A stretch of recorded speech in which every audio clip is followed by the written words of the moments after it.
Praise the Lord आप सबको। मैं आपका फिर से स्वागत करता हूं जोशुआ पगारे पॉडकास्ट में।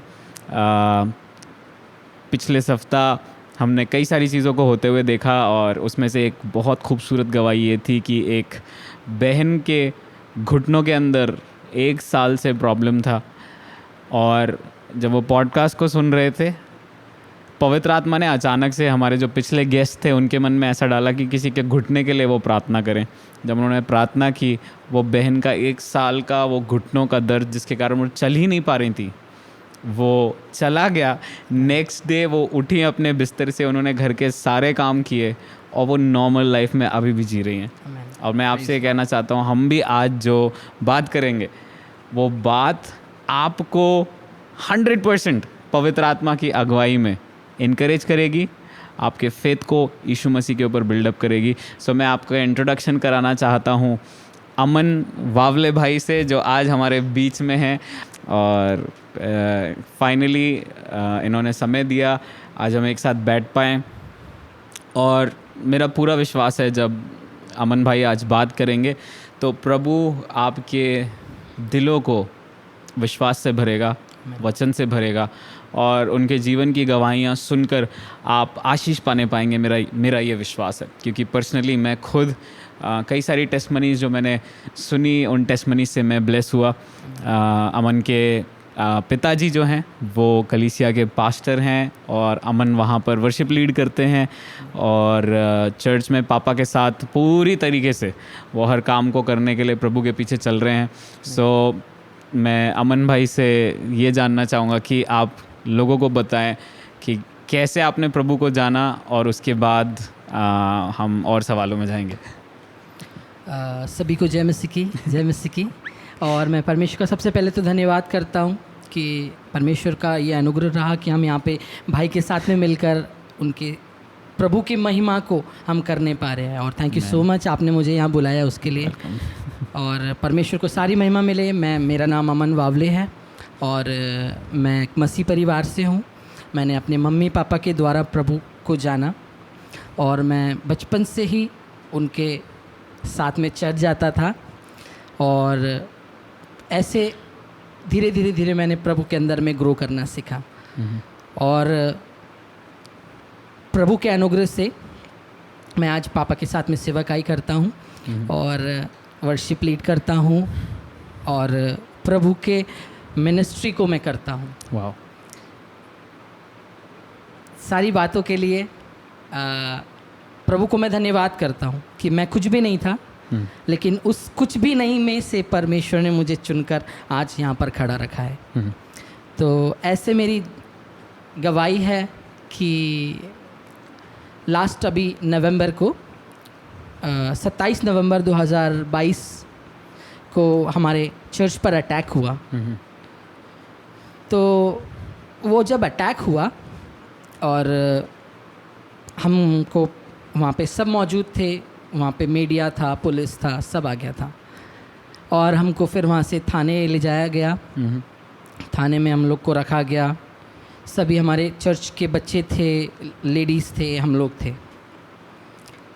तो शाम के टाइम पे हमारे ऊपर में केस फाइल हो गया और नेक्स्ट डे हम लोग को जेल पहुंचा दिया गया। अब मैं विश्वासी हूँ और प्रभु में मेरा बहुत विश्वास है, लेकिन जब अगर ऐसा अचानक से आपके साथ कुछ होता है, अनप्लैन्ड है, तो आपको ऐसा लगता है कि ऐसा क्यों हो गया, और मेरे साथ ही ऐसा क्यों हुआ। मैंने तो कुछ गलत नहीं किया, तो वो मेरे साथ भी हुआ। मेरे अंदर ये थॉट्स आए और दिन भर वही चल रहा था कि प्रभु, हम तो आराधना कर रहे थे, प्रार्थना कर रहे थे, सब कुछ ठीक चल रहा था, तो ये अचानक से क्यों हो गया मेरे साथ, हमारे चर्च के साथ क्यों हो गया कि हम लोग को अब जेल जाना पड़ रहा है। नेक्स्ट दिन हमको कोर्ट में पेश किया गया और कोर्ट से हमारा जेल वारंट काट के हमको जेल में। तो वो गाड़ी में भी मैं यही सोच रहा था जो हमको जेल लेके जा रही थी। पापा थे, मैं था और एक भैया और थे। तो हम एक दूसरे के ऐसे डरे हुए थे, एक दूसरे को देख रहे थे और मन में यही चल रहा था कि अब क्या होगा, अब क्या होगा, अब क्या होगा। क्योंकि अगर ऐसा अचानक से आपके साथ कुछ हो जाए तो आप समझ सकते हैं कि क्या आपके ऊपर बीतती है। वो पूरे हथकड़ी लगाकर और जेल की तरफ हम जा रहे थे, गाड़ी में बैठाकर हमको ले जाया जा रहा था। तो रास्ते भर में हम एक दूसरे को यही बोल रहे थे, कोई बात नहीं, सब ठीक हो जाएगा, सब ठीक हो जाएगा। लेकिन हम डरे हुए थे अंदर से, ऑब्वियसली डर लगता है। फिर वहाँ हम जेल पहुँचे, तो अंदर गए, सारे प्रोसेस से जैसे होकर जाना रहता है वो हम उस प्रोसेस के अंतर्गत हमको ले के जाया गया।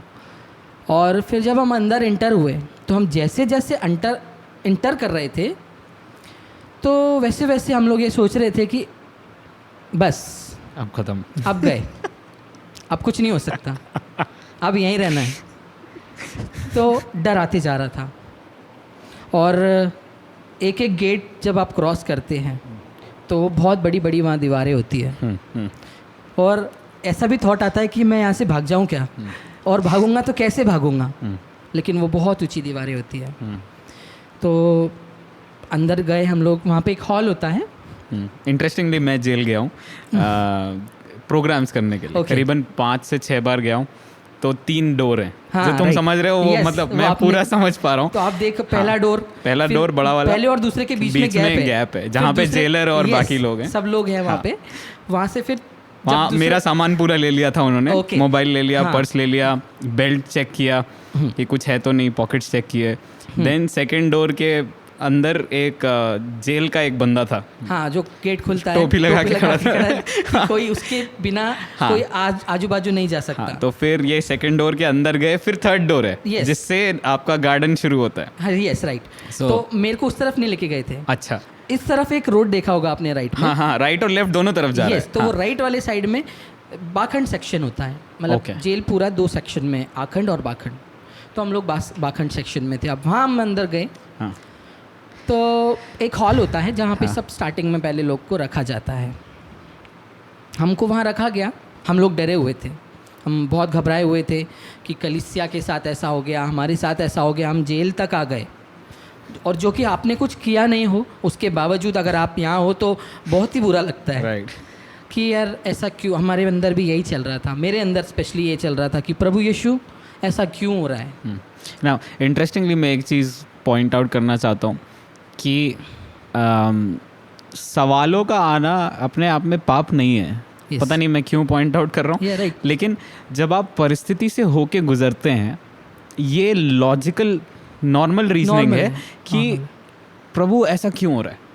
ये प्रभु ये बात मेरे साथ क्यों हो रही है। लाइक जैसे आप बोल रहे हो कि जब वो पूरे प्रोसेस से मैं होके जा रहा था तो मेरे मन में चल रहा था, प्रभु ये क्यों हो रहा है ना। सो आज भी मैं क्यों रोक रहा हूँ तो मैं आज भी कलीसिया जब ऐसे प्रोसेस से होके गुजरे तो क्या सवाल आना नॉर्मल है? ये नॉर्मल है ब्रदर। और मे बी शायद आप लोग के अंदर भी वो सवाल आते होंगे कि जब परमेश्वर की कुछ योजना होती है और जब उसको परमेश्वर डिज़ाइन करके आपके जीवन में देता है तो आपको शुरू में ये पता नहीं होता है कि ये क्या हो रहा है और ये क्यों हो रहा है। तो मे बी नॉर्मली है हर एक विश्वासी के जीवन में ये कि जब भी कोई सडनली ऐसी सिचुएशन आपके सामने आती है तो आप ऐसे ही हो जाते हो कि ये क्यों हुआ। हाँ, मे बी आगे आपको पता लगता है कि ये क्यों हुआ, लेकिन उस समय ये कॉमन है कि आपके साथ ये क्वेश्चन आपके माइंड में आता है कि भैया ये क्यों हो रहा है, ऐसा मेरे साथ ही होना था क्या। अच्छा, इंटरेस्टिंगली ये तुम्हारे पर्सनल क्वेश्चन है। हाँ, क्योंकि पापा और आप दोनों मिलके चर्च की अगुवाई कर रहे हो, है ना। मम्मी भी मिनिस्ट्री में है, सेवकाई कर रही हैं। सो चर्च के अंदर क्या क्वेश्चंस आए होंगे? लाइक रैंडमली पूछ रहा हूँ, ज़रूरी नहीं है कि तुम पूरा सिचुएशन या नाम बताओ उनका, बट जनरली जब आप लोग अंदर थे जी, है ना, जेल के अंदर थे, तो क्या मम्मी ने, जब मम्मी मिलने आती थी मुझे जितना याद है, तो क्या क्वेश्चंस लोगों के ऐसे कुछ सुनाई दिए? और वो क्वेश्चन सुन के ऑब्वियसली अच्छा नहीं लगता होगा, लेकिन क्या क्वेश्चंस आते थे? मैं रैंडमली पूछ रहा हूँ। ओके, बहुत सारे क्वेश्चंस करते थे मम्मी से लोग जब हम अंदर थे। हाँ, और कलीसिया के लोग, सबसे पहला क्वेश्चन उनका ये होता था कि इन लोग कब आ रहे हैं। ओके। सबसे पहला क्वेश्चन कि क्या हो रहा है और ऐसा हमारे पास्टर के साथ क्यों हुआ, जो विश्वासी थे, और हमारे साथ क्यों हुआ। क्या हम कुछ गलत कर रहे थे क्या, या आप लोग कुछ गलत कर रहे थे क्या।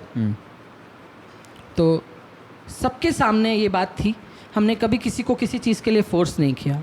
हमने यीशु के नाम से प्रार्थना करी और यीशु मसीह ने उनके जीवन में काम किया, इसलिए उनका विश्वास था। लेकिन वो डर चुके थे। ऑब्वियसली बात, कॉमन सी बात है, अगर Obvious ऐसा सी कुछ बात हो है। जाए तो पुलिस से सबको डर लगता है ना, कि पुलिस का नाम सुनते हुए ऐसे कान खड़े हो जाते हैं कि अरे पुलिस अब क्या होगा। क्योंकि हम लोग हर बार ये रिलेट करते हैं कि चोर पुलिस या कुछ क्राइम करो तो ही, ऐसा तो कुछ हुआ नहीं था। तो भैया को और अंकल को और अमन को ऐसा क्यों पकड़ के अंदर कर दिया, वो समझ नहीं पा रहे थे। और यही क्वेश्चन रेस कर रहे थे बार बार कि ये कब छूटेंगे, और दूसरे कलीसिया के साथ नहीं हुआ, हमारे साथ क्यों हुआ, और इधर ही क्यों हुआ। राइट। सो जब ये सब क्वेश्चंस आ रहे थे, पहला क्वेश्चन मैं आपसे ये पूछना चाहूँगा कि क्या आप सोचते हो कि यीशु मसीह ने परसिक्यूशन के बारे में कलीसिया को बोला है? बिकॉज आपने जो क्वेश्चन स्टेट किए उसी में से क्वेश्चन उठा रहा हूँ कि हमारे साथ क्यों हुआ, हमारे चर्च के साथ क्यों हुआ। क्या यीशु ने परसिक्यूशन या सताव के बारे में कलीसिया को, चेलों को ऐसा कुछ कहा जो आज हमें पता होना चाहिए? अगर आप देखें मत्ती रचित सुसमाचार उसका 5 अध्याय और उसके 11 और 12 वचन में, वहाँ पे ऐसा लिखा है, धन्य है वे लोग जो मेरे नाम के कारण सताए जाते हैं, क्योंकि स्वर्ग का राज उन्हीं का है। राइट, है ना। और परमेश्वर का वचन वहाँ पे क्लियरली ऐसा बोलता है कि मैं पढ़ना चाहता हूँ आपके लिए, मैं पढ़ सकता हूँ। बिल्कुल। वहाँ पे मत्ती में उसका 5 अध्याय अगर आप जानते हैं तो वहाँ पे ऐसा लिखा हुआ है कि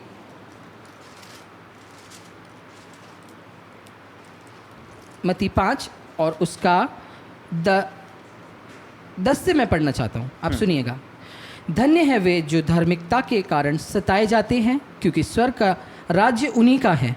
धन्य हो तुम जब मनुष्य मेरे कारण तुम्हारी निंदा करे और सताए और झूठ बोल बोलकर तुम्हारे विरोध में सब प्रकार की बुरी बातें कहे, तब आनंदित और मगन होना, क्योंकि स्वर्ग में तुम्हारे लिए बड़ा प्रतिफल है। इसलिए कि उन्होंने उन भविष्यद्वक्ताओं को जो तुमसे पहले थे इसी रीति से सताया था। तो ये कॉमन है, ये मसीह के साथ होना ही है। और इस बारे में प्रभु यीशु मसीह ने पहले ही आप लोग से, मुझसे और जितने भी हम प्रभु यीशु के फॉलोअर्स हैं उनसे कह चुका है उसके वचन में। और जब एक स्क्रिप्चर हम देखते हैं आई थिंक मत्ती 24 में, कि यीशु के चेले जब उनके साथ में बैठे हुए थे तो यीशु मसीह ने वहाँ पर एक बात बोली थी कि उनके चेलों ने उनसे पूछा कि गुरु आपके आने का चिन्ह क्या होगा। तब वहाँ पे यीशु मसीह ऐसा ऐसा बताते हैं कि जब मेरे आने का चिन्ह होगा तो भूकंप होंगे, और बेडोल होगा, सुनामी आएगी, राज्य पे राज्य चढ़ाई करेंगे। और इन सब से भी आगे अगर आप पढ़ेंगे तो वहाँ पे ऐसा लिखा है कि जब मेरे नाम के कारण तुम्हें सताया जाए तो इससे डरना नहीं, घबराना नहीं, क्योंकि ऐसा होना ही है, क्योंकि वही मेरे आने का साइन होगा। तो ये सताव के लिए और ये सारी बातों के लिए प्रभु यीशु ने हमको पहले ही बोल दिया, प्रिपेयर करके वचन में बता दिया है कि ऐसा होगा ही। और यीशु के पीछे अगर आप जब चलते हैं तो वहाँ पे आप देखेंगे, अगर मत्ती उसका 16 अध्याय उसके 24 वचन में ऐसा लिखा हुआ है, जो कोई मेरे पीछे आना चाहे वो पहले अपने आप का इनकार करे और मेरा क्रूस उठाए और मेरे पीछे, अपना क्रूस उठाए और मेरे पीछे हो ले। तो अगर हम यीशु के फॉलोअर्स हैं तो दुख, मुसीबत, सताव आना ही है, आना ही है। वह कभी यीशु ने ऐसा नहीं बोला कि मेरे पीछे चलोगे तो तुम बहुत शांति तुम्हारे जीवन में रहेगी। हाँ, शांति रहेगी, वो यीशु की शांति हम महसूस करते हैं अंदर, लेकिन ऐसा नहीं है कि कभी कोई सताव नहीं आएगा, कोई दुख नहीं आएगा, ऐसा नहीं है। आना ही है दोस्त, क्योंकि यीशु के पीछे चलने का अर्थ ही है दुख उठाकर उसकी सेवा करना, उसके पीछे चलना। तो मैं वही वापस आता हूँ। अब जब हम वहाँ अंदर थे तो ऐसा लग रहा था, अभी क्योंकि आपके साथ जब ऐसा कुछ होता है तो आप बिल्कुल ब्लॉक हो जाते हो, बिल्कुल ब्लैंक हो जाता है, और आपके अंदर एक नए नए अलग से ही थॉट्स आने चालू हो जाते हैं कि कैसे होगा, क्या होगा, मेरे साथ क्यों, मेरे परिवार के साथ क्यों, अब इसके बाद क्या, अब कुछ हो सकता है कि नहीं हो सकता है। तो मेरे अंदर वो कॉमन है, आपके अंदर भी मे बी हो सकता है ऐसे थॉट्स आते होंगे या नहीं आते होंगे। मैं एक स्क्रिप्चर भी उसके लिए पुटअप करना चाहता हूँ, अगर कोई देखने वाला सोच रहा है कि यार सेवा करने वाले लोगों के अंदर ऐसे थॉट्स कैसे आ सकते हैं। अगर आप देखो कि स्वर्गदूत जब मरियम के पास आया, है ना, तो उसने बोला कि परमेश्वर की दृष्टि तुझ पर हुई है और तू एक पुत्र को जनेगी। तो मरियम का पता है इंटरेस्टिंगली पहला रिस्पॉन्स क्या था, ये कैसे हो सकता है, ये कैसे हो सकता है, question. Yes, right, because naturally मैं खुद तो कंसीव नहीं कर सकती हूँ, मेरी शादी नहीं हुई है। यस।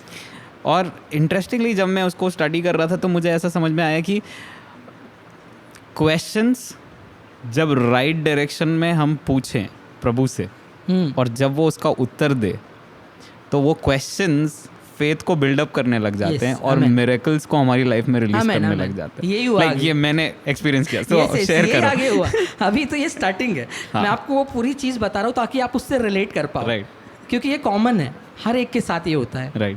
राइट। तो हम अंदर गए, हम डरे हुए थे, हम घबराए हुए थे, और वहाँ पे हॉल के अंदर में करीबन 100 या 120 लोग वहाँ मौजूद थे।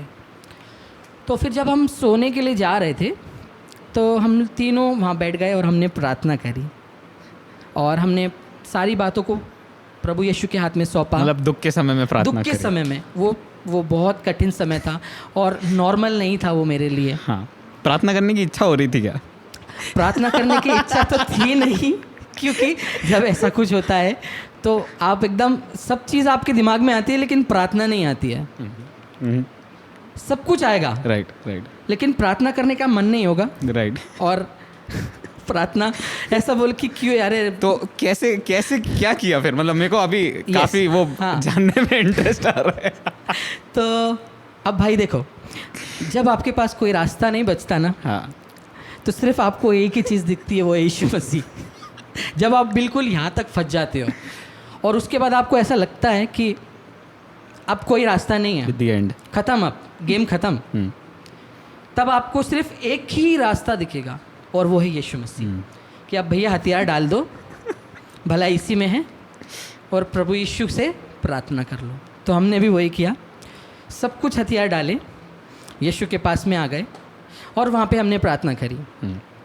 प्रभु से बोला, प्रभु सारी बातों को प्रभु के हाथ में दिया, प्रभु जो कुछ भी है आप संभालना, हमें नहीं पता ये क्यों हुआ क्या हुआ, लेकिन जो भी है प्रभु हम आपके हाथों में सौंपते हैं और हमको जल्द से जल्द यहाँ से निकालो। हमने प्रार्थना करी। ठीक है, तो क्या जैसे ही प्रार्थना करी वैसे ही उत्तर आ गया? नहीं, ऐसा नहीं होगा। अभी ये तो स्टार्टिंग थी ब्रदर। अच्छा, ये तो पहला दिन था, मतलब पहला दिन था हमारा।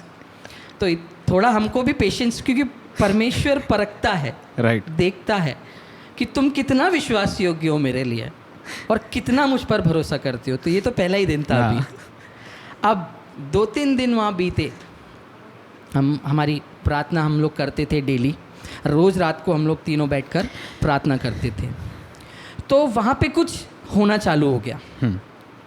हम सारी बातों के लिए प्रार्थना करते थे, हम सब सारी बातों को प्रभु यीशु के हाथ में सौंपते थे।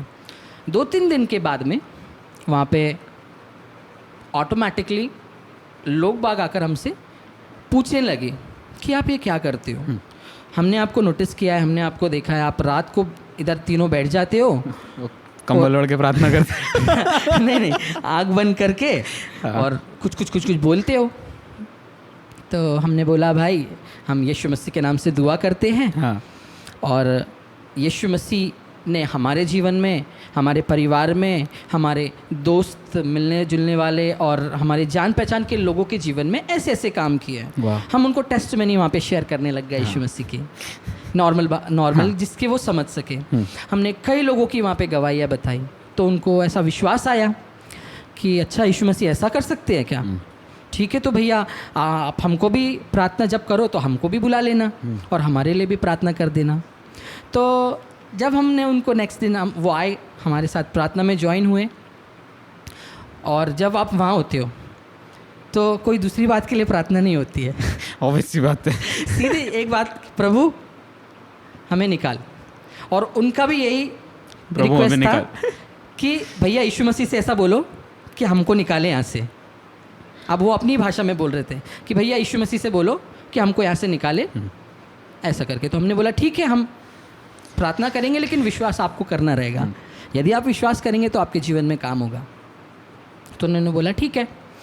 अब मैं बताना चाहता हूँ आपको प्रार्थना का वो सामर्थ और प्रभु यीशु का वो अनुग्रह के बारे में, कि जब आप यीशु मसीह के नाम से अगर प्रार्थना करते हो, वो कभी खाली नहीं जाती, कभी भी खाली नहीं जाती।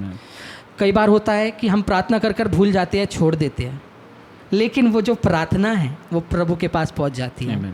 और प्रभु उसका उत्तर हमेशा हमेशा देते हैं। मे भी हो सकता है कभी जल्दी आए उसका आंसर, कभी थोड़ा लेट आए, लेकिन प्रभु यीशु जब भी उस चीज़ को करते हैं वो उसका राइट समय होता है, क्योंकि परमेश्वर हर एक चीज़ अपने परफेक्ट समय पे ही करते हैं। आमीन। तो हमने प्रार्थना करी। एक भाई था, मैं उसका नाम नहीं लेना चाहता, बट वो दिल्ली का था। तो उसके ऊपर में ये चार्जेस थे। उसकी गर्लफ्रेंड थी एक, जिससे उसका 3 साल से कोई रिलेशन नहीं था, लेकिन उसकी जब शादी हुई तो उसने उसके ऊपर वो रेप केस डाल दिया। ओके। और वो एकदम परेशान था, क्योंकि उसको स्टेज के ऊपर से पुलिस वाले खींच कर लाए थे, स्टेज के ऊपर से। तो वो बहुत दुखी था, वो बहुत परेशान था। और जब वो हमारे साथ में प्रार्थना में जुड़ा, और जब हमने उसके लिए प्रार्थना करी यीशु के नाम से, तो उसने उसी वक्त बोला कि मुझे कुछ अच्छा लग रहा है, मुझे कुछ शांति मिली है।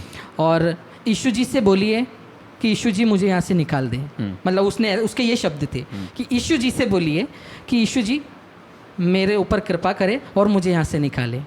हमने उससे विश्वास करने का कहा, उसको यीशु के बारे में गवाही बताई, उसने अंगीकार किया, और उसने ये बोला कि हाँ मैं यीशु मसीह पे विश्वास करता हूँ। और जब ऐसा केस होता है, ये 376 केस, जो 376 का केस होता है, हमने वहाँ पे प्रार्थना करी। नेक्स्ट दिन हम जब वहाँ घूम रहे थे, वहाँ अंदर जेल में, तो हमने लोगों से पूछा कि इस केस में कब तक ज़मानत हो जाती है, कब तक लोग छूट के जा सकते हैं। तो लोगों ने क्या बोला, भैया हमको 1.5 साल हो गया है, भैया हमको 3 साल हो गया है, भैया हमको 8 महीने हो गए, अभी तक कोई सुनवाई नहीं है। ऐसे सुनवाई नहीं होती? सुनवाई नहीं है। ओके। तो छूटने का तो चांस ही नहीं है। सुनवाई नहीं हो रही है जब आपकी। तो हम लोग के मन में भी आया कि प्रभु हमने दुआ तो कर दी है, ये खाली नहीं जाना चाहिए। और हम निरंतर उस भाई के साथ में प्रार्थना में रहते थे। आप यकीन मानोगे ब्रदर, 8 दिन भी नहीं हुए थे, वो हमारे साथ कंटिन्यू प्रार्थना में रहता था। और 8 दिन भी नहीं हुए थे, शाम को ऐसा नाम लेते हैं सबका, जिनको छोड़ते हैं जेल से। हाँ। तो वो नाम बोलते हैं, उनका नाम और उनके पापा का नाम। तो उसको मन में ये विश्वास तो था कहीं ना कहीं कि प्रार्थना, तो वो रोज़ गौर से ऐसे कान लगाकर सुनता था कि शायद आज मेरी रिहाई आ जाए, शायद आज मेरी रिहाई आ जाए। और वो बोल भी रहा था उस दिन कि भाई मुझे कुछ ऐसा लग रहा है कि शायद आज कुछ हो जाए, आज कुछ हो जाए। और हमको भी उसको वो कर रहे थे, विश्वास दिला रहे थे कि भाई हाँ यीशु कुछ ना कुछ करेगा। और सडनली उसका नाम बोला गया, और वो एकदम मैं उसके पीछे बैठा हुआ था, ऐसे लाइन में हमको बैठा देते तो मैं उसके पीछे बैठा हुआ था। तो उसने मेरे एकदम यहाँ पे हाथ रखा और मुझे ऐसे ज़ोर से दबा दिया कि भाई मेरा नाम आ गया, भाई मेरा नाम आ गया। मैंने बोला 1 मिनट और रुक जाओ, एक बार और बोलेगा। फिर से उसका नाम बोला, वो एकदम उछक के खड़ा हो गया, और उछक के खड़े होकर उसने ऐसा एक हाथ उठाया, ऐसी एक उंगली उठाई, और ऐसा बोला कि भाई मैं मान गया, यीशु मसीह ने मेरी प्रार्थना सुन ली, यीशु मसीह सच्चा है, उससे प्रार्थना करो तो वो सुनता है। वो उसने सबके सामने ऐसा ज़ोर से बोलना चालू कर दिया, और वो बहुत खुश हो गया। उसने बोला भाई मैं मान गया, और मैं अब दिल्ली जा रहा हूँ, और यीशु मसीह का नाम मैं दिल्ली तक लेकर जाऊँगा। तो हमको वहाँ पे बल मिल गया। वो टेस्टिमनी वहाँ पे फर्स्ट प्रभु यीशु ने हमारे वहाँ पे रहते हुए जो करा, क्योंकि वो अनबिलीवेबल था, वो बिलीव नहीं कर सकते थे आप, क्योंकि जब हमने खुद ही पूछ लिया लोगों से 3-4 साल 4 साल 2 साल और 6 महीने 8 महीने से लोग बाग की सुनवाई नहीं हो रही है, और ऐसे परिस्थिति में उस भाई का वहाँ से रिहा होना, ये एक अद्भुत चमत्कार से कम नहीं था। अच्छा, एक इंटरेस्टिंग सवाल मेरे Yes, दिमाग yes. में आ रहा है, ठीक Yes. है। तुम खुद के लिए भी प्रार्थना कर रहे थे? यस। मतलब लेकिन तुम अभी निकले नहीं हो, है ना? अभी नहीं निकले। अभी निकले नहीं हो, तुम प्रार्थना कर रहे थे, प्रभु हमें भी निकाल हमें भी नहीं। और इसे भी निकाल। हाँ जब दूसरे की प्रार्थना प्रभु ने सुन ली हाँ। तो अंदर मन में कैसा लग रहा था? मतलब मैं बहुत देखो, हाँ। बहुत फ्रैंक सवाल पूछ रहा हूँ। ठीक है, कॉमन है। हमको खुशी भी हुई और बुरा भी लगा। ओके। मतलब खुशी उसके लिए हुई कि भाई प्रभु ने उसकी प्रार्थना सुनी, उसके जीवन में हाँ। काम किया, और बुरा इसलिए लगा कि भैया मेरे लिए क्यों नहीं करा? प्रभु यीशु आपने उसकी सुन ली, मेरे लिए मेरा भी तो सुनो भाई, मैं तो आपका बेटा हूँ ना, तो मेरे लिए क्यों नहीं सुनी? तो हमने बोला कोई बात नहीं, अब ठीक है प्रभु ने इसकी सुन ली है तो अब मेरी भी तो सुनेगा ही, एग्जैक्टली राइट? एग्जैक्टली। मैं ये चीज़ पॉइंट आउट करना चाहता हूँ कि किसी और का ब्रेक थ्रू हमारा बन सकता है अगर हम उस गवाही को सेलिब्रेट करना शुरू सेलिब्रेट करें, राइट? जैसे ही हम गवाही, दो ही चीज़ें हो सकती हैं। आप शाउल की तरह जेलसी कर सकते हो हाँ। कि यार अब नहीं कर रहा मैं, मेरी नहीं सुनी, अब नहीं कर रहा मैं प्रार्थना, आज के बाद प्रार्थना नहीं करूँगा, राइट? एक ये रिस्पॉन्स भी हो सकता है। बट दूसरा रिस्पॉन्स इंटरेस्टिंगली ये भी हो सकता है कि अगर उसके लिए कर दिया, इसका मतलब मेरा उत्तर दूर नहीं है। Yes. और वो अचानक से फेथ को बिल्डअप कर देता है कि हाँ, अगर प्रभु इसके लिए 8 दिन 10 दिन हमको वहाँ रहते हुए नहीं हुए थे, और वो भी हमारे साथ ज्वाइन हुआ था, तो बेसिकली 8 दिन की प्रार्थना में अगर उसके लिए कर दिया तो प्रभु हमारे लिए क्यों नहीं करेगा? और आई बिलीव आप भी अगर प्रार्थना कर रहे हैं, हो सकता है आप एक चर्च के मेंबर हो, आप देखिए आपके चर्च में कहीं दूसरे के जीवन में, मान लीजिए आप एक कार के लिए प्रार्थना कर रहे हैं पर प्रभु दूसरे को उस कार से ब्लेस कर रहा है। अगर चाहते हो वो आशीष आपके पास आ जाए, उस भाई को धन्यवाद दो और उसकी खुशी में आप सेलिब्रेट करोगे, जलन से हट जाओगे, प्रभु आपके लिए भी वही सेम मिरेकल करेगा जो प्रभु उनके लिए कर रहा है। जैसे भाई के लिए भी प्रभु ने वही किया। आज हमारे सामने वही रीज़न है कि इन्होंने कईयों के लिए प्रार्थना की और उन प्रार्थनाओं का उत्तर मिला, तो ये दुखी नहीं हो गए कि देखो हमारी नहीं सुनी जा रही, बाकी सब की सुनी जा रही है। लेकिन इन्होंने उन टेस्टमनीज को पर्सनल चैलेंज लिया कि अगर वहाँ कर रहा है तो वो सेम खुदा यहाँ भी कर रहा है। उसमें कोई डिफरेंस नहीं, क्योंकि प्रभु भेदभाव नहीं करता। हमेशा याद रखिए, कलीसिया या जितने लोग मुझे सुन रहे हैं, प्रभु कभी भी भेदभाव नहीं करता। टाइम गैप हो सकता है, डिफरेंस हो, किसी का 8 दिन में हो रहा है, किसी का 20 दिन में हो रहा है, इनका 3 महीना 2 महीना 75 डेज में हुआ। लेकिन जब हम होल्ड ऑन करके रखते हैं, खड़े रहते हैं, स्थिर खड़े रहते हैं, प्रभु वहाँ से विश्वास को देता है और हम खुद अपने आप को डिसअपॉइंटमेंट से बाहर निकाल कर विश्वास में स्थिर करने लग जाते हैं। तो अगर आप डिसअपॉइंटमेंट से जूझ रहे हैं कि भैया मैं ये इतने साल से प्रार्थना कर रहा हूँ, मेरे लिए हो रहा, भैया मैं ये वाली प्रार्थना कर रहा हूँ, ये नहीं हो रहा, तो अमन भाई के लाइफ से मैं आपसे यही कहना चाहता हूँ, दूसरों की टेस्टमनीज को सेलिब्रेट करें। जो उनके ब्रेक थ्रू हैं वो आपके हो जाएंगे। जब आप उनकी खुशी में शामिल हो जाएंगे, प्रभु आपके जीवन में भी ऐसे अद्भुत कामों को करता है कि आप जो सोच भी नहीं सकते। ये सच में मेरे साथ में हुआ है, इसलिए मैं आपको शेयर कर पा रहा हूँ। तो जब उसके जीवन में प्रभु ने ये काम किया तो मेरा विश्वास वहाँ और मजबूत हो गया। अब मैंने बोला प्रभु ने इसके जीवन में काम किया, मेरे भी जीवन में काम करेगा। वहाँ पे प्रभु ने वो अपना जब काम किया तो हमारा विश्वास बढ़ गया और हम और ज़ोर से प्रार्थना चालू हो गई हमारी। हाँ हमको प्रार्थना कभी भी करना छोड़ना नहीं है, हमको निरंतर प्रार्थना में बने रहना है। ठीक है, तो अब वहाँ पे क्या हुआ, और भी लोग हमारे साथ में इतने टाइम में जुड़ गए थे जो प्रार्थना में शामिल होते थे। रोज़ रात को हम लोग प्रेयर करते थे, तो वो हमारे साथ में जुड़ के ज्वाइन होकर प्रार्थना करते थे। और वो एक प्रार्थना का माहौल वहाँ पे परमेश्वर ने ऐसा बना दिया था कि वो लोग रहते नहीं थे प्रार्थना के बिना।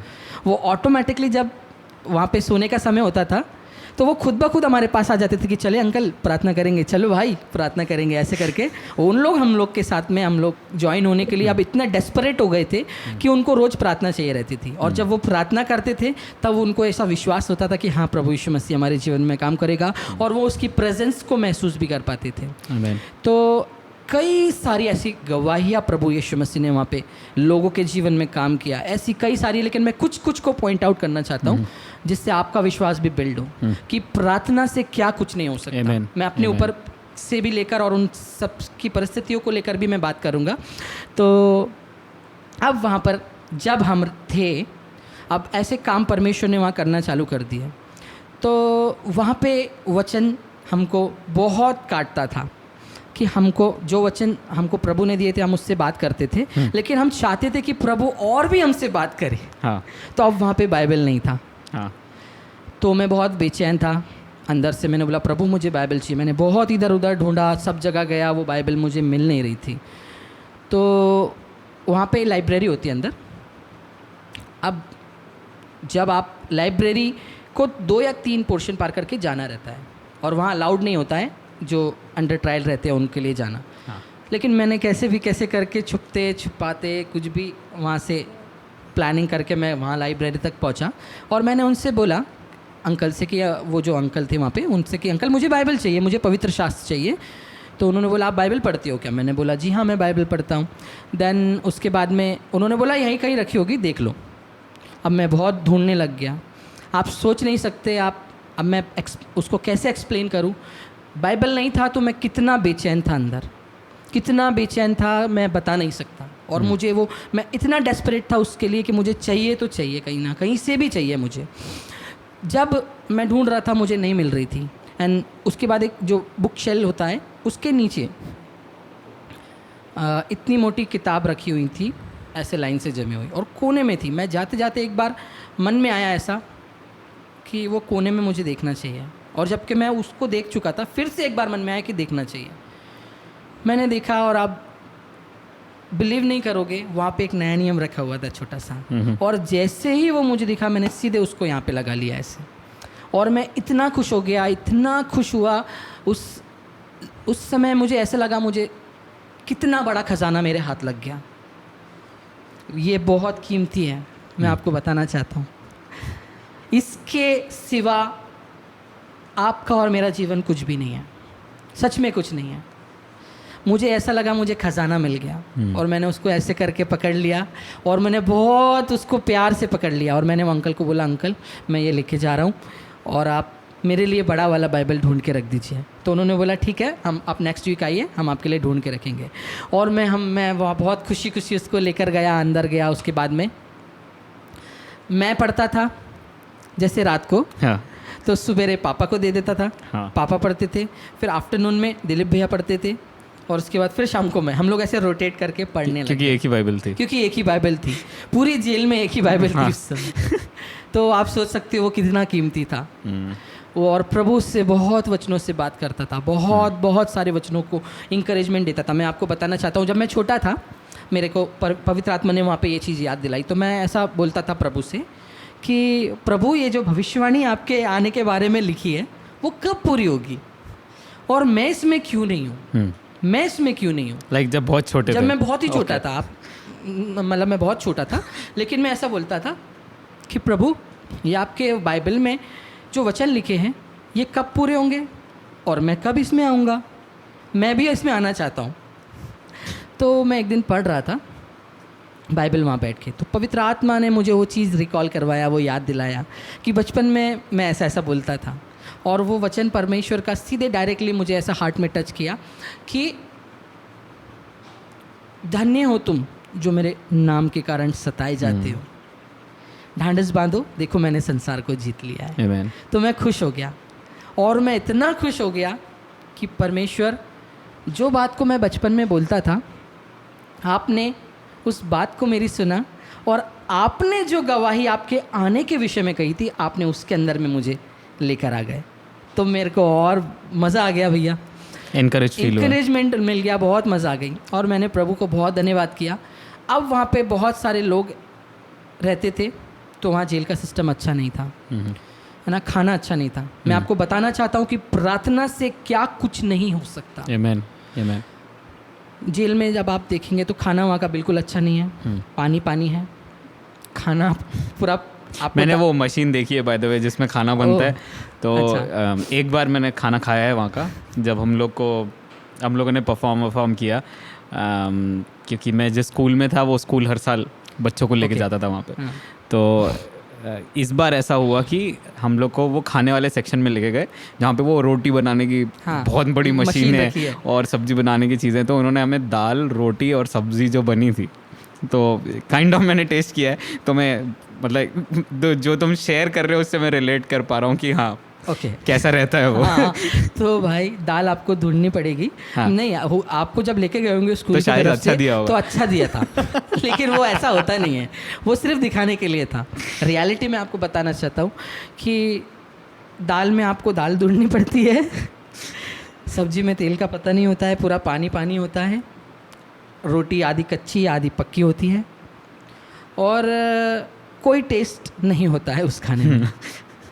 तो हम प्रभु से बोलते थे, प्रभु खाना अच्छा नहीं है, हम कैसे। हाँ, और चाय भी, चाय वहाँ की ऐसी कि जैसे आप एक बार चाय बनाकर जो खाली बर्तन होता है उसमें अगर आप पानी डाल दो तो वो उसका कलर कैसा हो जाता है, हाँ हाँ हाँ। वैसी चाय वहाँ पे आती थी, फीकी और सिर्फ पानी।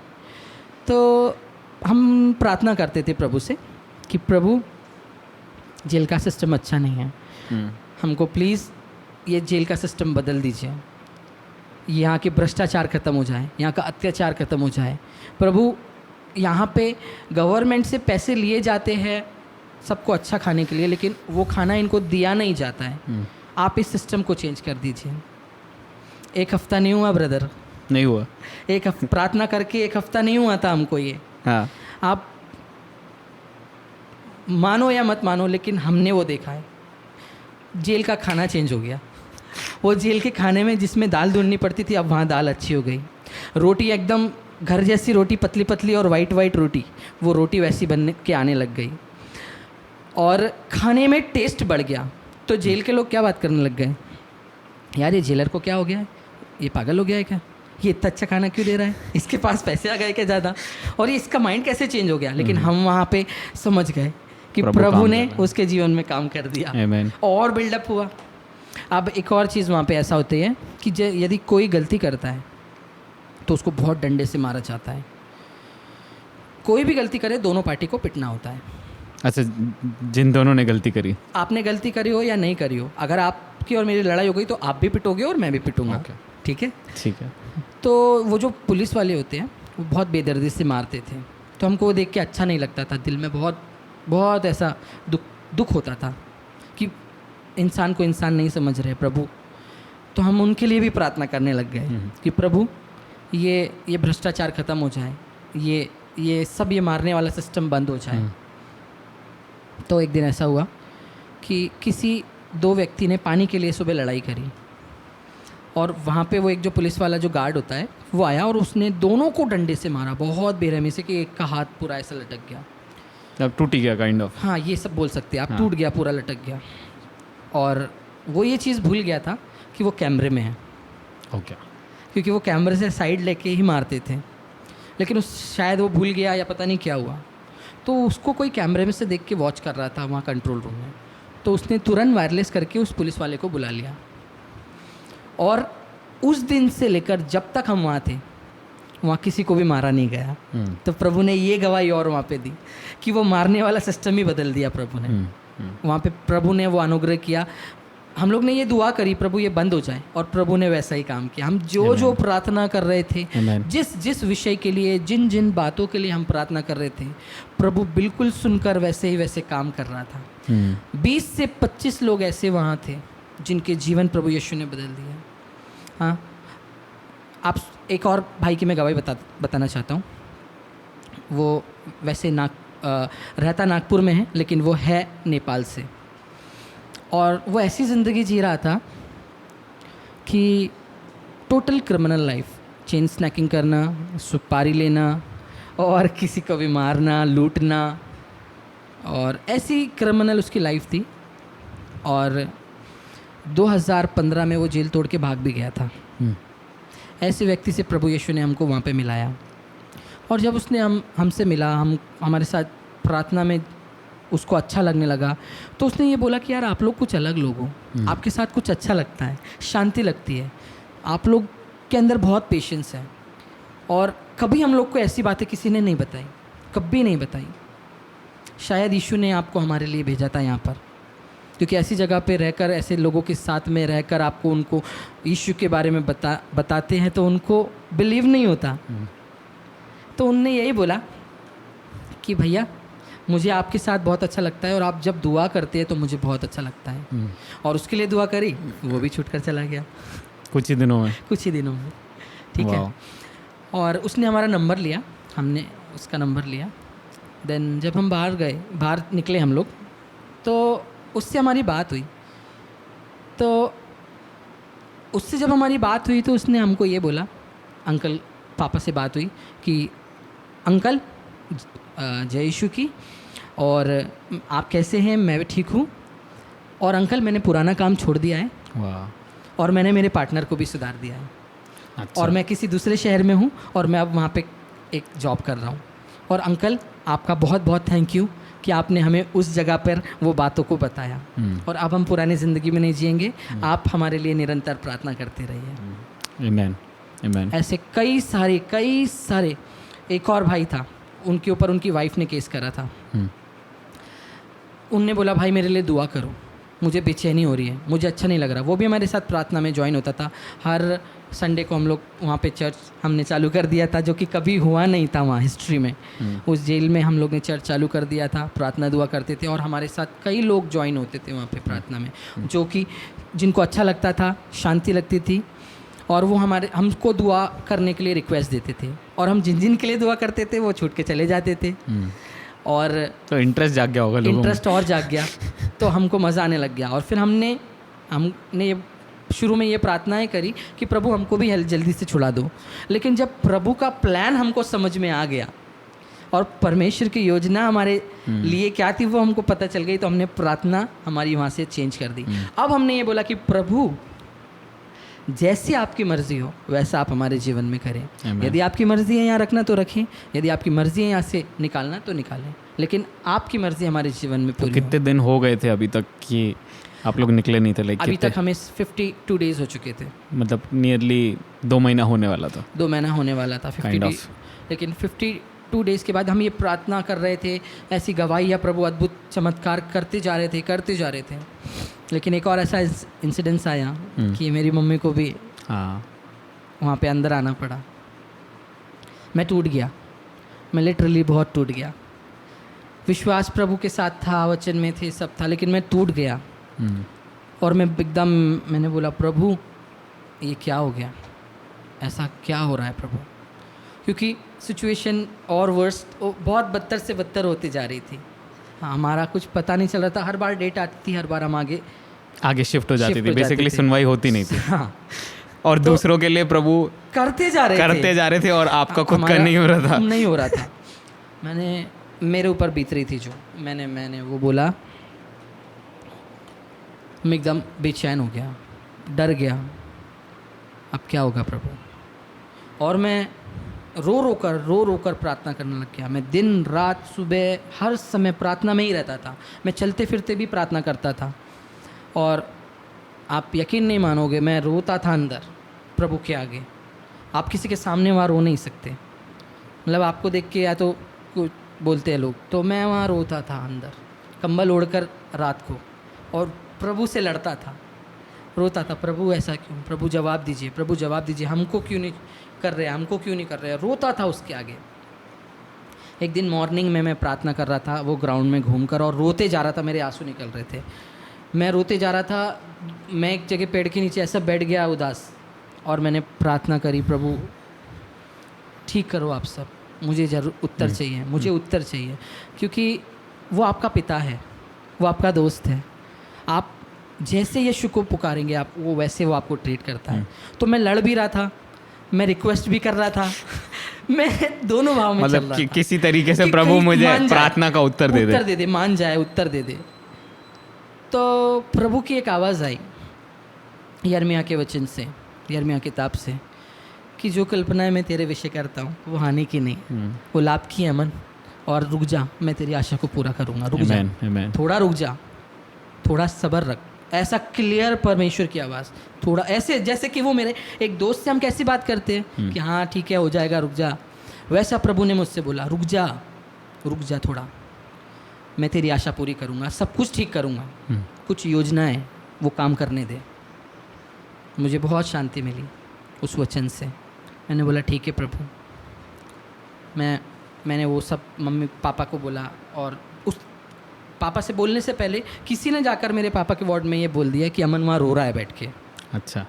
वो बता दिया किसी ने कि आप अंकल चले जाओ, वो रो रहा है वहाँ बैठ के। तो पापा आए पीछे से, पापा ने हाथ रखा, क्या हुआ अमन, क्या हुआ, क्यों रो रहा है? मैंने बोला कुछ नहीं पापा ऐसे ही। तो बेटा चिंता मत करो, सब ठीक हो जाएगा। सेकंड मेरे को वो कन्फर्मेशन मिला, वो प्रभु की आवाज़ और फिर पापा के द्वारा प्रभु की आवाज़ कि शायद परमेश्वर की योजना है कुछ। मैं समझ गया परमेश्वर की कुछ योजना है। मैं रुका, मैंने बोला ठीक है प्रभु, और मैंने पापा को बोला ठीक है पापा, शायद परमेश्वर की यही योजना है कि हमको यहीं रहना है। तो अब हम प्रार्थना ये नहीं करेंगे कि हमको छोड़ा, अब हम ये प्रार्थना करेंगे। और पापा ने भी यही बोला कि हम यही प्रार्थना करेंगे कि प्रभु की इच्छा यहाँ पे पूरी हो जाए। मम्मी से वहाँ पे वीक में ऐसा होता है कि 2 वीक में एक बार आप जैसे कोई लेडी हैं तो मिल सकते हैं।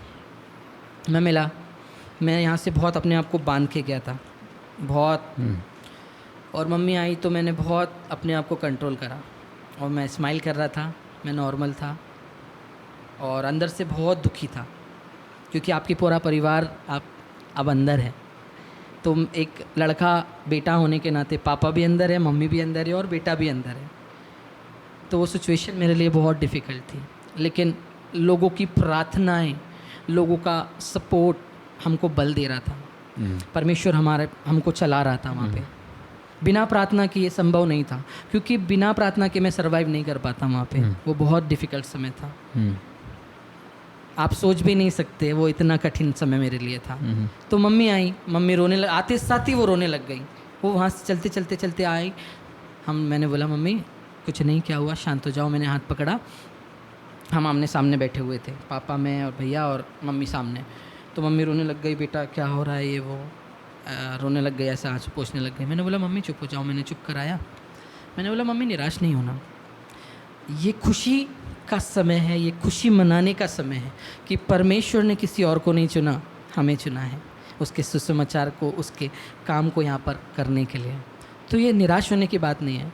तो मम्मी रोने लग गई। मम्मी बोलती है हाँ बेटा हाँ, मतलब वो बोल भी नहीं पा रही थी, लेकिन जैसे उनके वर्डिंग थे मैं उससे वैसे ही बता रहा हूँ। हाँ बेटा हाँ हाँ प्रभु सब ठीक करेगा ना, हमको प्रार्थना करनी है, वो ऐसे बोल रही थी। हमको प्रार्थना में प्रार्थना कर रहे हो ना? मैंने बोला हाँ हम प्रार्थना कर रहे हैं, आप भी प्रार्थना में रहो, और प्रभु यीशु सब कुछ जल्दी से जल्दी ठीक करेंगे।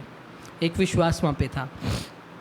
मैंने बोला हाल चाल लिया, हमने पूछा, उन्होंने बोला ठीक है, मैं भी ठीक हूँ। मैंने उनको यही बोला कि डरना नहीं, घबराना नहीं, यीशु हमारे साथ है। आमीन।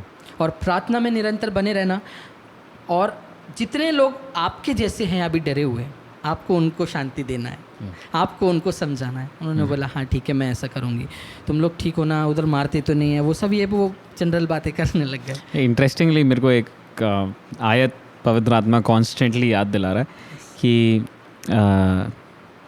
प्रभु कहता है कि तुम जगत की ज्योति हो, है ना, और कोई भी दिए को जो है जला के पलंग के नीचे नहीं रख देता है, कहता है वो ऊपर रखता है ताकि उजाला सब जगह फैले। और ऐसी परिस्थिति में ज्योति बन के चमकना ये हमारे लिए एक प्रिविलेज है। मैं समझता हूँ ये तुम्हारे लिए एक प्रिविलेज था, बिकॉज कई बार हम सोचते हैं ना कि पृथ्वी बुरी है, ये बुरा है, ये बुरा है, ये बुरा है, इसलिए हम वहाँ जाते ही नहीं हैं। बट जब आप ऐसी जगह जाते हो जहाँ एक्चुअल में किसी के पास कोई होप है ही नहीं, और वहाँ आप प्रार्थनाओं के उत्तर जो आप टेस्टमनी शेयर कर रहे हो आप देखने लगते हो। यस। और जब देखने लगते हो तो जिस जगह होप नहीं है, आशा नहीं है, वो लोगों को आशा मिलने लगती है।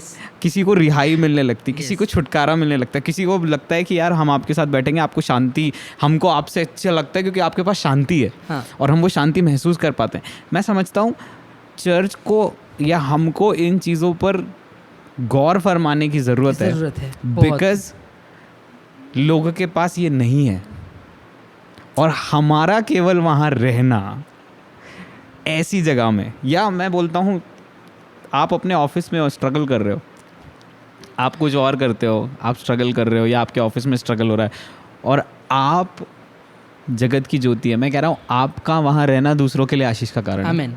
वो हुआ। हाँ, आपका वहाँ रहना दूसरों के लिए रिहाई का कारण है, आमीन। दूसरों के लिए चमत्कार का कारण है। जैसे भाई बोल रहे ना कि छोटी छोटी प्रार्थनाएं दूसरे लोग नहीं समझते हैं, Yes. है ना, क्योंकि वो हमारी तरह विश्वास नहीं करते। लेकिन मैं ऐसा समझता हूँ कि हमारी छोटी छोटी प्रार्थनाएं दूसरों के लिए, उनके लिए ओपन डोर्स का कारण बन जाती है। आमीन। हुआ भाई। वहाँ पे जब हम अंदर थे, हमारे जितने भी हमारे साथ में थे, वो ऐसी जगह थी जहाँ पे आप आशा खो देते हो, जहाँ पे आपके पास कोई आशा नहीं होती, कोई एक रोशनी नहीं होती कि कुछ हो जाए। लेकिन उस जगह प्रभु यीशु ने हमको वहाँ पे एक रोशनी के समान में रखा। आमीन। और वहाँ लोग बाग सब हमको जानने लग गए। सबको ये पता चल गया कि भाई ये यीशु वाले लोग हैं और ये प्रार्थना करती है तो कुछ हो जाता है। लोग मतलब बाग कोई छूट के कर जा रहा है ना। चले जाते हैं। तो वहाँ पे हम लोग अलग अलग बैरिक्स में थे। पापा के साथ में ऐसा था कि जो पापा के बगल में सोता था वो छूट कर चला जाता था। तो वो पूरे वार्ड वाले पापा ये बोलते थे, आपस में ऐसी बात करते थे कि भाई अंकल के साथ रहो, अंकल के बगल में बिस्तर लगा लो तो आप जल्दी छूट कर चले जाओगे। ऐसा वहाँ पे माहौल परमिशन मतलब ये एक वो क्या बोलना चाहिए, मतलब कि अच्छी एक खबर बन गई थी। खबर बन गई थी पूरे जेल में कि भाई इनके साथ रहेंगे तो हम भी जल्दी छूट जाएंगे। हाँ। क्योंकि हमारा प्रभु महान है और वो दुआओं का उत्तर दे रहा था। और मैं यही बताना चाहता हूँ कलीसिया के सभी लोगों को, जब भी आप ऐसी सिचुएशन में फंसो या कभी आप आशा खो दो और आपको ऐसा दिखे कि बस अब कुछ नहीं हो सकता, अब इसके आगे ख़त्म है कहानी, और वही समय है कि आपको प्रभु के पास में घुटने टेक कर प्रार्थना करना है। वही समय है जब आपको ये लग रहा है कि अब ख़त्म सब, क्योंकि मुझे भी ऐसा ही लगा था तो मैं इसलिए बता पा रहा हूँ, पूरा ब्लैंक हो गया था। तब आपको प्रभु यीशु के हाथ में सब कुछ सौंप देना है कि प्रभु यीशु मुझे नहीं पता अब आगे क्या होने वाला है, लेकिन प्रभु यीशु आप जो भी करेंगे वो अच्छा करेंगे, है ना। जैसे कि अगर हम बाइबल में देखें तो आई थिंक बाइबल में हम देखेंगे, अगर हम क्या बोलते हैं प्रेरितों के काम में हम पढ़ सकते हैं वो स्क्रिप्चर को। एक मिनट में आपको बताता हूँ।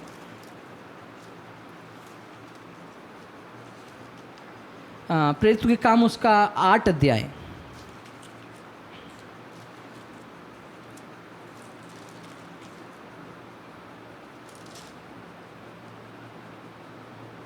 हाँ,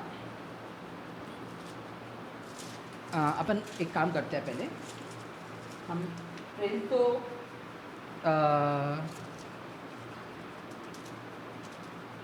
5 को पढ़ सकते हैं। प्रेरितों 5 अध्याय 12 का 5 12 का देख 5 सकते हैं ना। प्रेरितों 12 का 5।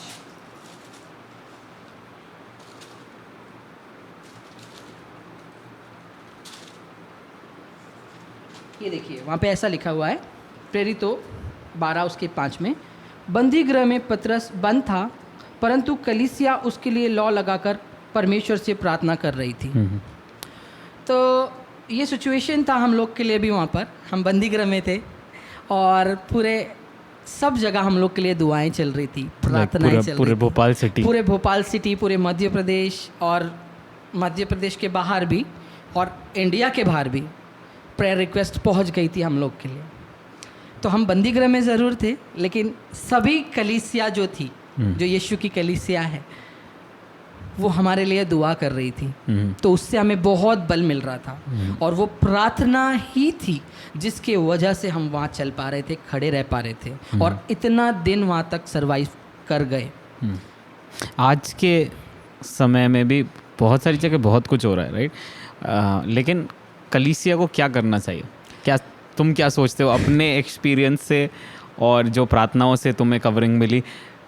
आज कलीसिया को एक साथ मिलकर क्या करना चाहिए जिससे हम प्रभु के सामर्थ्य को जैसे पतरस ने देखा वैसे हम भी देख सकें? मैंने एक्सपीरियंस किया और जैसा मुझे लगता है, ये समय जो है, ये समय बहुत डिफ़िकल्ट है अभी सभी चर्चेस के लिए, सभी विश्वासियों के लिए, सभी पास्टर्स एंड लीडर्स के लिए, है ना। लेकिन इस बात को आप भूलें नहीं कि ये होना ही है मसीहों के साथ में। ये हमारा सौभाग्य है कि हमारे साथ ये हो रहा है, सताव हो रहा है। तो बहुत से लोग डर जाते हैं कि यार हमारे साथ नहीं हो, हमारे फैमिली के साथ नहीं हो, हमारे परिवार के साथ ऐसा नहीं होना चाहिए। तो मैं आपको बताना चाहता हूँ कि अगर परमेश्वर की इच्छा है तो परमेश्वर की इच्छा पूरी हो, ना कि हमारी। सेकेंड चीज़, इस सिचुएशन में एक विश्वासी, एक कलीसिया को क्या करना चाहिए।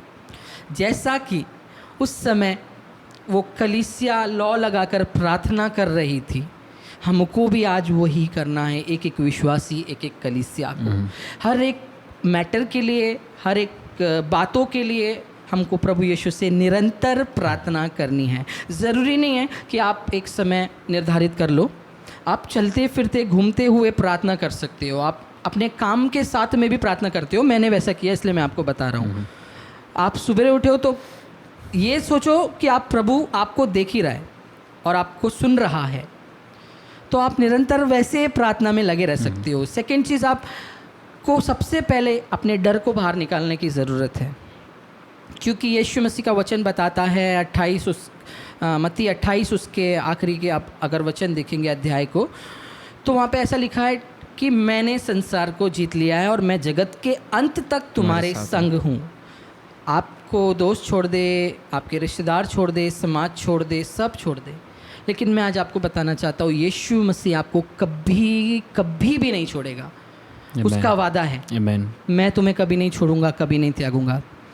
तो फिर हमको डरने की क्या ज़रूरत है। सिचुएशन आएंगी, हम उससे पार होंगे और हमें महिमावंत यीशु मसीह करेंगे। आमीन। हमें यीशु पर विश्वास रखना है, हमें प्रार्थना करनी है। सबसे इम्पॉर्टेंट चीज़ है प्रार्थना। जब भी सिचुएशन ऐसी कुछ बिगड़ती है या विपरीत होती है, तो हमारा सबसे पहला कॉमन है कि हम प्रार्थना करना बंद कर देते हैं। राइट, सबके साथ ही होता है। हम उन चीज़ों को ज़्यादा महत्व देने लगते हैं जो दिखाई दे रही है। हम उन चीज़ों के बारे में ज़्यादा बात करने लगते हैं, अरे क्या ऐसा, क्या होगा, क्यों होगा, कैसे होगा, क्या होगा, ना कि हम प्रार्थना करते हैं। तो मैं आज अब यही मैं बताना चाहता हूँ, प्रार्थना से हम वहाँ सर्वाइव कर पाए, प्रार्थना से वहाँ लोगों के जीवन बदल गए, प्रार्थना के द्वारा हम बाहर आ गए। तो प्रार्थना के द्वारा परमेश्वर सारी सिचुएशन को बदलता है। आमीन, आमीन। आपको अपने कलीसिया के साथ में मिलकर प्रार्थना करना है और अपने अकेले समय में भी प्रार्थना करना है। आपका क्वाइट टाइम अलग है, आपका कलीसिया के साथ अलग है, लेकिन एक व्यक्तिगत रूप में जब आप अकेले होकर अपने प्रभु से प्रार्थना करते हैं, आप घूमते हुए भी रहोगे आपके माइंड में अगर आप प्रार्थना कर रहे हो, चलते हुए भी, आप गाड़ी चलाते हुए, काम करते हुए, आप जिस भी समय चाहो आप उस समय प्रार्थना कर सकते हो। क्योंकि एक बार अगर आपका परमेश्वर से कनेक्शन जुड़ गया है तो वो कटता नहीं है, है ना। ट्रू। मतलब कि आपकी लाइन डायरेक्ट चालू है परमेश्वर से। मेरे साथ ऐसा होता है कि मैं चलते हुए भी प्रभु से कुछ भी बात करता हूँ, गाड़ी पे चलते हुए, काम करते हुए, या किसी भी बात में, है ना। वो हम एक साथ ऐसे प्रार्थना करते हैं, वो अलग है। लेकिन मेरा पर्सनली ऐसा है कि मैं अगर गाड़ी पे भी हूँ तो मैं प्रभु से बात करने लग जाता हूँ। तो मैं आपको यही बोलना चाहता हूँ कि आप ये मत सोचिए कि मैं क्या प्रार्थना करूँ या कैसे प्रार्थना करूँ। आप जैसे एक दोस्त के समान, एक पिता के समान आप यीशु से बात कर सकते हैं, प्रार्थना कर सकते हैं, और वही ज़रूरी है। यीशु मसीह वही चाहता है कि एकदम फ्रैंक हो जाओ मेरे साथ में। Amen. एकदम फ्रैंक हो जाओ, और ऐसी कोई बात नहीं है जो मुझे पता नहीं है तुम्हारे बारे में, मुझे सब पता है। तुम मुझसे शेयर करके तो देखो, और फिर देखो कि क्या होता है तुम्हारे जीवन में। तो यही जो सिचुएशन है, मैं उसके लिए आप सभी को इंकरेज करना चाहता हूँ। ये समय डरने का नहीं है, ये समय घबराने का नहीं है, ये समय प्रार्थना करने का समय। Amen. यही समय है जब एक असली विश्वास की और असली विश्वासी की परख होती है कि ऐसे सिचुएशन में भी क्या आपका विश्वास परमेश्वर पर है वैसा ही है जैसा पहले था। आमीन, आमीन, आमीन। तो डरे नहीं, घबराए नहीं, यीशु हमारे साथ है। एक बात इसको जान लीजिए, और हर समय संसार के अंत तक वो आपके हमारे साथ है, वो संग है। राइट। वाह। सो कुछ चीज़ें जो मैं हाईलाइट करना चाहता हूँ, पर्सनली प्रार्थना करें, ठीक है, सबसे पहले। और फिर कलीसिया में जो गैदरिंग्स हो रही हैं आपके लोकल चर्च में, ठीक है, जहाँ पर फ्राइडे प्रार्थना हो रही है या संडे प्रार्थना हो रही है, थर्सडे प्रार्थना हो रही है, उसमें जाएं, कलीसिया के रूप में प्रार्थना करें। पहली शताब्दी की कलीसिया का ग्रोथ अगर हम देखें पूरे प्रेरितों के काम में, वो रोज़ मिलते थे, प्रार्थना करते थे, पर्सनल प्रेयर भी करते रोटी थे, तोड़ते थे और हाँ, संगति करते और संगति करते थे। और उस संगति के अंदर ऐसा लिखा है कि जो चेले थे, 12 चेले थे या 11 चेले थे, वो उनको सिखाते थे, वो लोग प्रार्थना करते थे, घर जाते थे, दिन भर काम करते थे, शाम को आते थे, प्रार्थना करते थे। प्रार्थना और वचन, ये दो ऐसी नींवें हैं जिसके ऊपर जब आप निर्माण करेंगे, आपको एनकरेजमेंट मिलेगा, आपको विश्वास बिल्डअप होगा, प्रभु आपके अंदर एक अलग ही काम करना शुरू करेगा जब आप कांस्टेंट प्रार्थना में बने रहेंगे। सो आज के पॉडकास्ट को मैं यहीं पर क्लोज़ कर रहा हूँ। अमन भाई के कई सारी टेस्टमनीज इनके परिवार को देखकर, इनके मम्मी को देखकर, पिताजी को देखकर आपने सुनी, और पूरे समय मैं शुरू से एंड तक एक ही चीज़ हाईलाइट करना चाहता हूँ। इन्होंने एक ही चीज़ बोली, भैया हम जब दुखी थे हम प्रार्थना करते थे, हम जब रोते थे हम प्रार्थना करते थे, जब कुछ समझ में नहीं आता था हम प्रार्थना करते थे, जब लोगों का कुछ समझ में नहीं आता तो प्रार्थना करते थे। कांस्टेंट प्रार्थना मुझे दानियल की याद दिलाती है। लोगों ने बोला प्रार्थना करना बंद कर दो, क्योंकि जो प्रार्थना करेगा वो शेरों की मांग में डाल दिया जाएगा। लेकिन दानियल कॉन्स्टेंटली प्रार्थना करता रहा, और उस कांस्टेंट प्रार्थना का रिजल्ट ये था कि अचानक से शेर, जो खाने वाले जानवर हैं, उनका मुंह बंद हो गया, और दानियल को एक खरोच भी नहीं आई। हमारी प्रार्थना ज़रूर बंद कमरे में इनविजिबल है, पर जब पिता उसको सुन लेता है और जब उसका उत्तर आता है तो वो सबके सामने विजिबल हो जाती है। राइट, अमन भाई के साथ भी यही हुआ। सो मैं थैंक यू बोलना चाहता हूँ अमन कि आप हमारे बीच में आए, ठीक है, और आपने अपने टेस्टमनीज़ को, स्पेशली जो आपने शेयर किया, मुझे पूरा विश्वास है कि हम सब आज इनकरेज्ड होने जा रहे हैं प्रार्थना के जीवन को लेकर। Personal prayer life, corporate prayer life, church के अंदर प्रार्थना, जहाँ पर हम मसीह के साथ और क्लोजली चलने जा रहे हैं। मुझे पूरा भरोसा है ये टेस्टमनीज़ को सुनकर कई लोगों का विश्वास बढ़ेगा, और वो जब प्रार्थना करना शुरू करेंगे तो आने वाले दिनों में लोग खुद ब खुद वो एक्सपीरियंस करेंगे जो आपने वहाँ पर एक्सपीरियंस किया। हो सकता है उनके लिए वो सेम कॉन्टेक्स्ट ना हो, कोई जन अपने ऑफिस में देखेगा, कोई जन अपने जॉब पे देखेगा, कोई नर्स हैं वो अपने हॉस्पिटल में देखेंगी, लेकिन अलग अलग जगह प्रार्थनाओं का प्रभाव हमें दिखाई देगा। So God bless you all, thank you for being with us. हमारे इस पूरे पॉडकास्ट को सुनने के लिए धन्यवाद। आप सबको प्रभु आशीष दे और आपके पास एक अमेजिंग आने वाला महीना हो। Thank you so much, see you, bye bye.